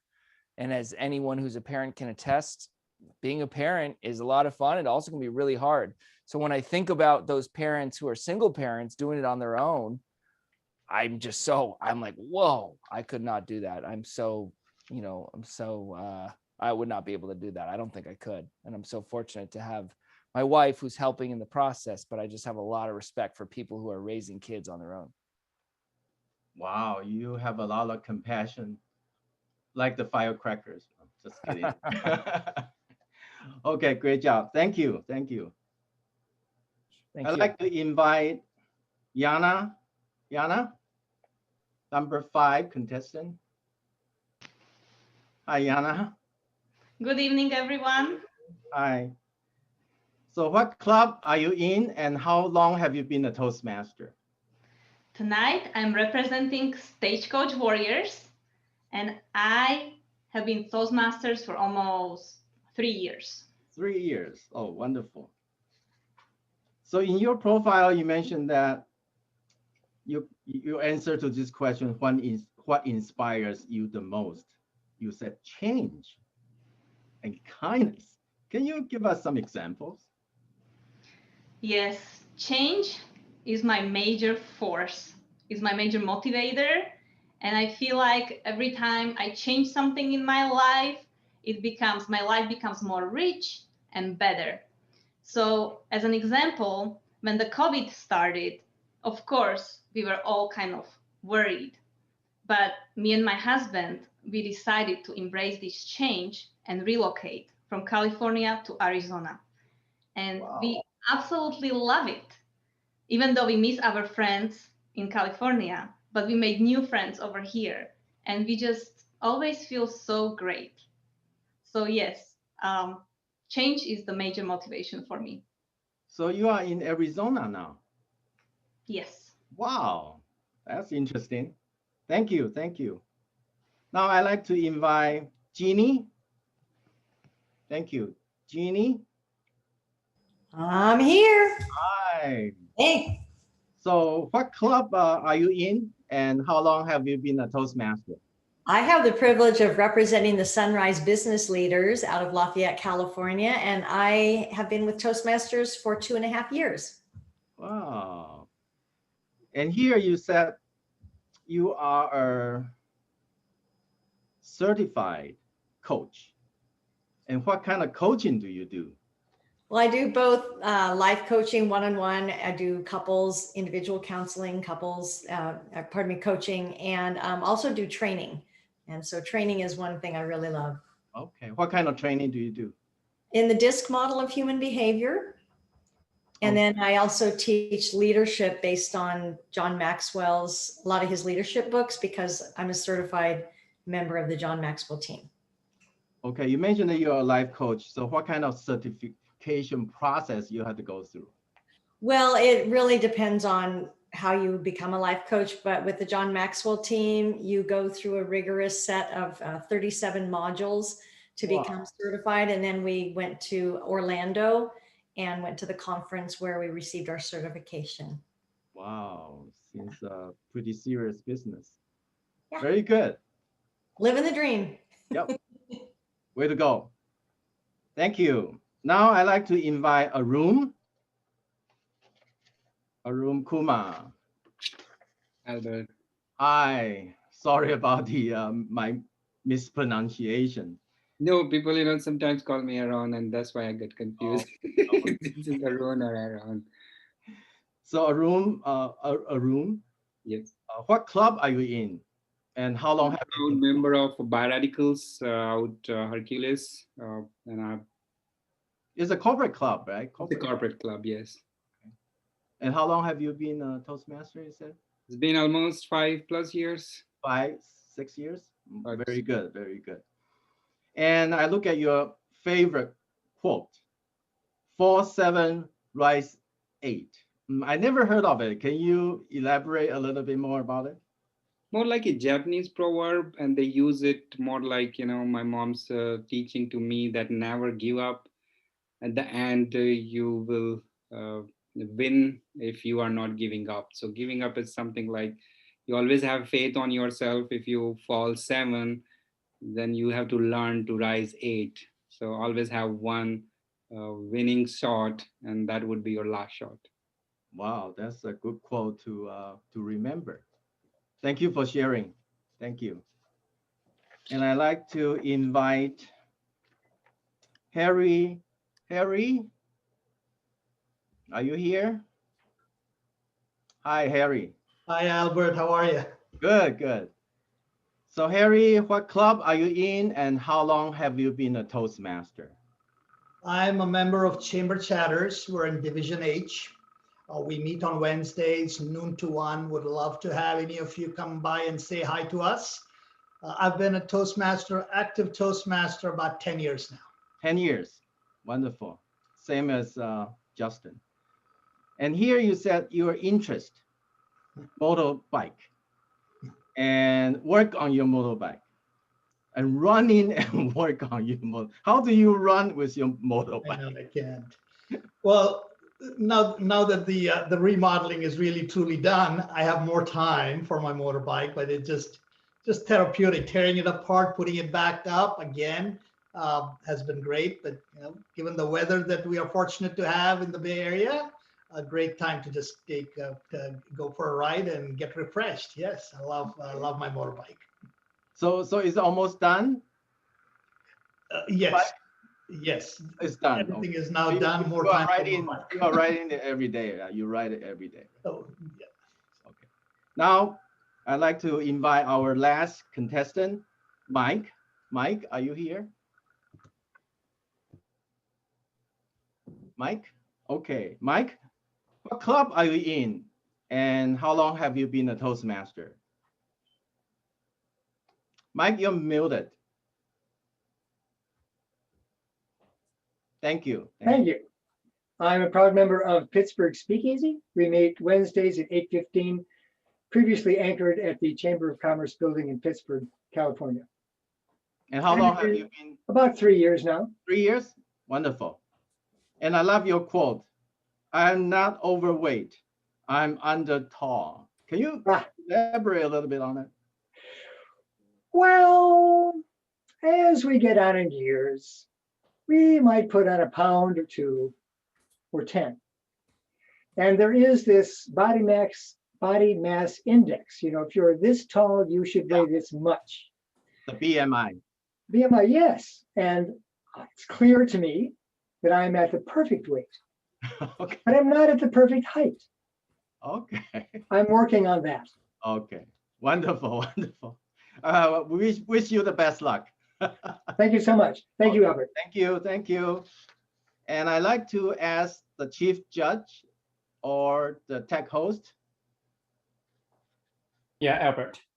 And do we have the result yet? Hans is back here. Hans, how did it go? You are muted. Excuse me, I was on mute. Yes, we do have the results. Okay, so I think I should turn the meeting over to our contest chair, Wing Lock. Wing Lock, are you here?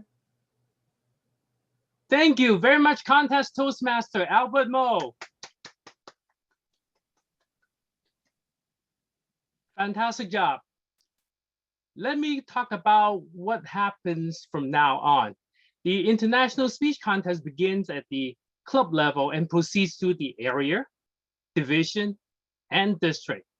That's pretty much how the contestants tonight made it through here tonight at the district level. Following the district level speech contest, the videos of each district first place winner are submitted for the regional quarterfinal level. And the district video records the international speech contest and their district contest in accordance with the contest rulebook. And the video of the first place winners are submitted to world headquarters within 1 week of the district contest. Now, the contestants didn't mention it, but here's a secret. Contesting is one of the best way to improve listening and speaking skills. Couldn't you tell? 2, 3, 10 years Toastmasters, and they are performing in front of a camera. Going outside the comfort zone and doing it.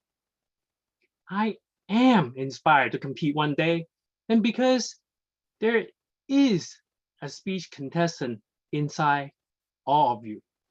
Spread the word and jump in if you haven't done so. Compete against yourself. So regardless of placement tonight, we celebrate and congratulate the contestants' achievement.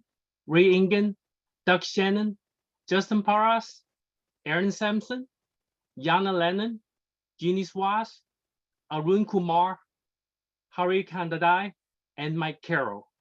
You all are our inspiration. You hear the fireworks that my neighbors are shooting up? Yeah, thank you. Speaking of thank you, let's thank our volunteers. From the club contest to the World Championship Public Speaking, volunteers organize to make contests happen. The volunteers work hard to celebrate the dedication and the achievement of the speech contestants at each level. We help each other grow in Toastmasters. And these last 2 contest cycles through COVID-19 pandemic not only challenge the contestants, but also the volunteers who work tirelessly in the background to make the contest happen. We were fortunate to learn and receive help from our clubs, but also from other districts. We try our best as volunteers, and while free, their efforts are priceless. I want to recognize these volunteers of this contest. Once again, Contest Toastmaster Albert Mo, who in a few weeks ago did not know that there was a tradition of the past district winner would be asked to be the contest Toastmaster of the same contest that they won. I hope that that was a great learning experience. Also, Sergeant Arms Matthew Sajak, Timer Michael Swan, and Swana Kaoyan, who is joining us from District 80 in Singapore. Hello, tens of thousands time zones away. Thank you once again. I also want to recognize the great work by technical host David Dye, who has done tirelessly manipulating, spotlighting the contestant just the right way to put the signal and also put the slide shows to us to entertain and inform everyone. I also want to recognize the Chief Judge Hans Storma. We worked from last November or so October. It has been hard work and we are here.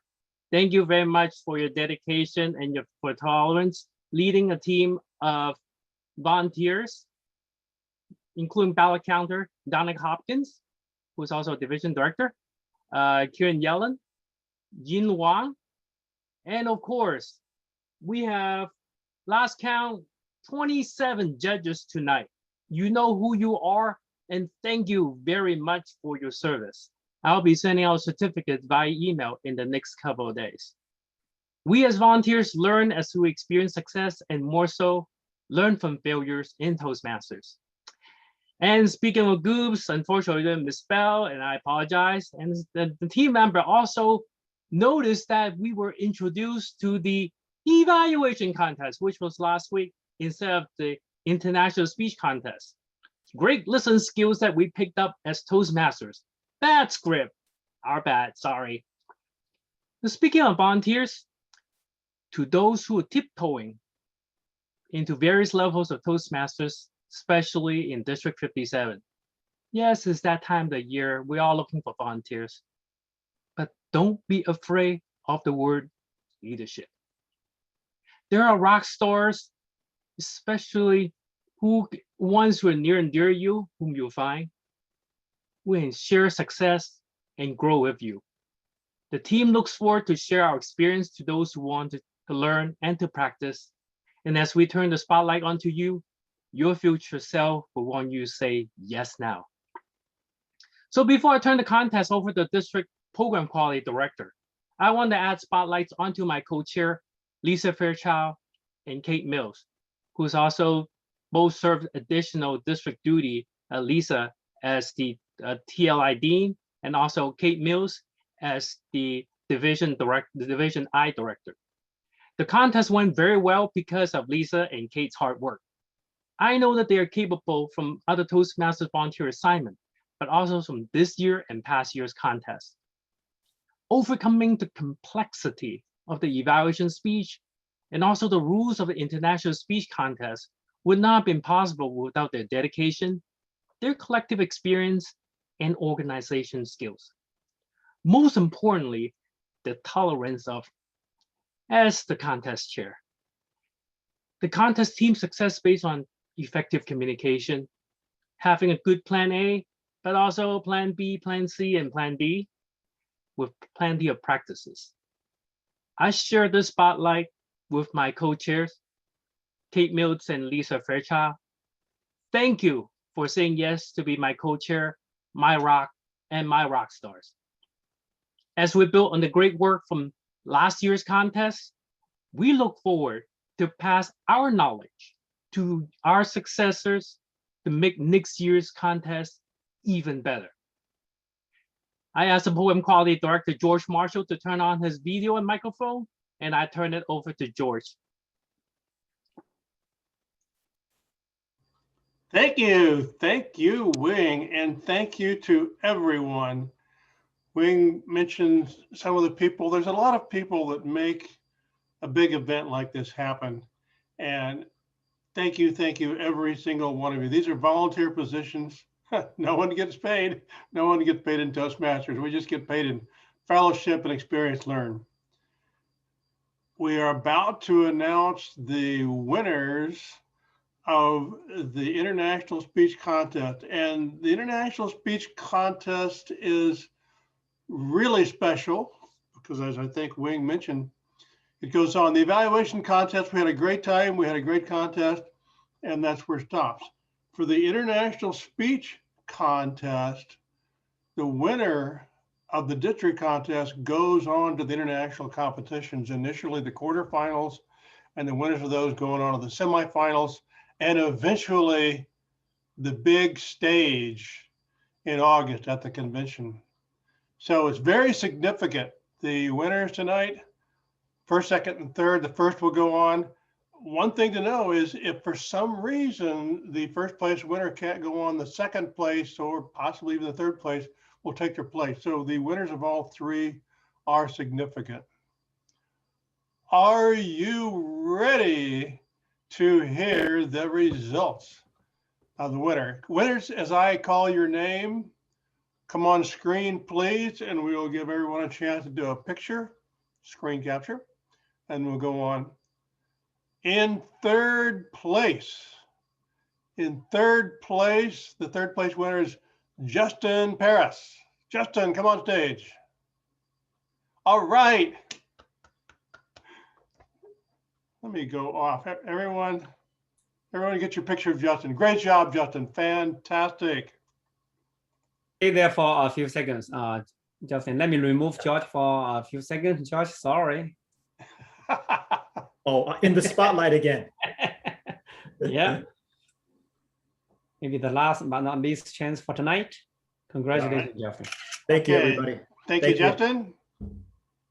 In second place of our amazing 9 contestants, we have Ray Ingen. Ray, come on stage.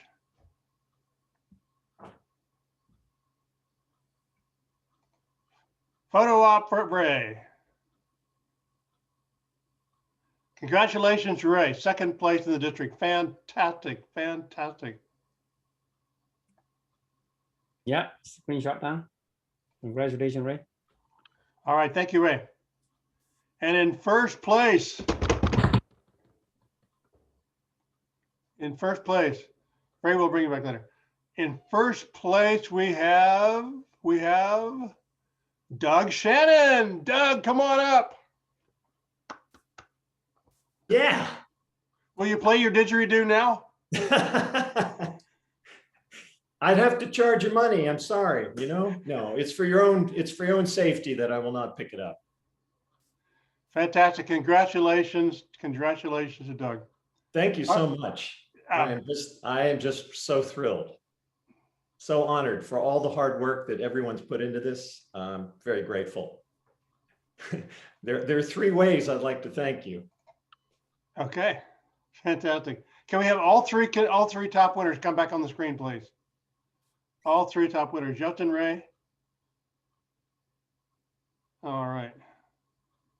I'll get rid of me. And by the way, these fine trophies that you see will be coming to your mail as soon as I have verified after the contest that we have the right address for you. Congratulations to everyone, gentlemen. You all did a fantastic job. Yeah, screenshot done. Everyone got their screenshots? At this point, I'm going to turn it back to our contest chair to see if we have any final announcements to make before we close out the contest. Would you like to talk about the conference or invite the conference team to talk about the conference? Do we have a conference team member present? I have a video from them. What a coincidence. Why don't you play that, David? Okay. Hey, I think you can disappear now if you want to. Oh, hey, we have Steve, one of our co-chairs. And maybe Steve can talk about live instead of playing video. You are muted, by the way, Steve. You are still muted, Steve. We have a fabulous conference planned for next Saturday from 9:30 to 1:30.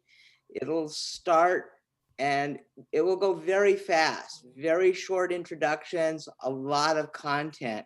One of the things I want to do is congratulate Doug Shannon and invite him to present his speech live at the conference if you're available. We have a slot set for the winning first speech today, and I would love to have you come, Doug, to present. I'm in. All right, so that's going to be a piece of our conference.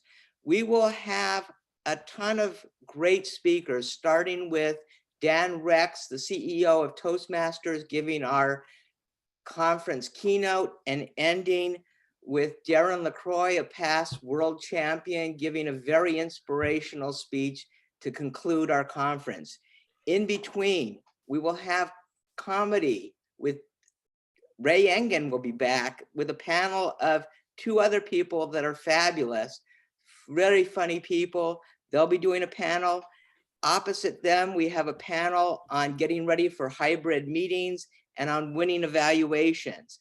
We will have storytellers, Grand Slam Moth winners, 2 of them plus a member of one of my clubs who comes from England, talking about storytelling. Opposite them, we have the organizers of the Sonoma TEDx conference talking about TEDx, followed by a podcasting.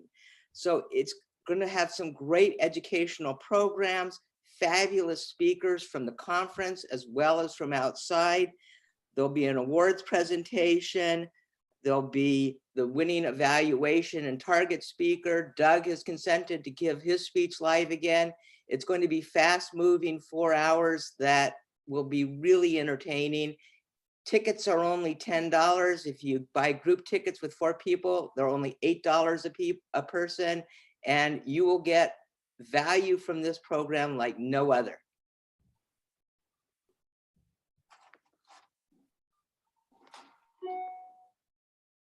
Back to you. All right, George. Thank you very much, Steve. Thank you very much, Steve, for the announcement. And I would want to make sure that you see additional chat messages for the business meeting and also the conference registration link that will be pasted later on. But at this time, it is again a night to celebrate the contestants. To those who have left and who can turn on your video, please turn on the video to celebrate with our speech contestants. Great job on tonight and for your Toastmasters education journey. And we hope to see more of you next year on these stages, but all start from your clubs. Everyone, please go to the gallery view. You can see everyone here. Congratulations, everyone. Great job.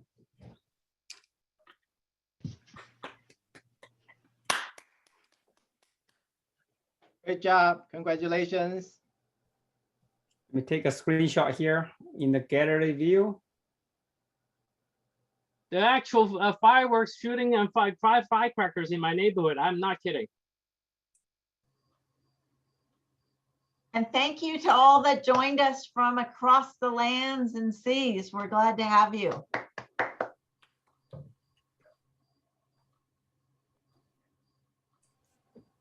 You can stay on it for as long as you want, but at least from District 57 Toastmasters in California, we bid you good night. The contest is now adjourned. Thank you very much for attending tonight's contest. Congratulations to all the winners and all the contestants from Club Onward. Great job, Wayne. Great job, Albert, and everyone. Lisa, Kate, every single one of you. Fun to work with everyone. All the volunteers, all the participants, everyone.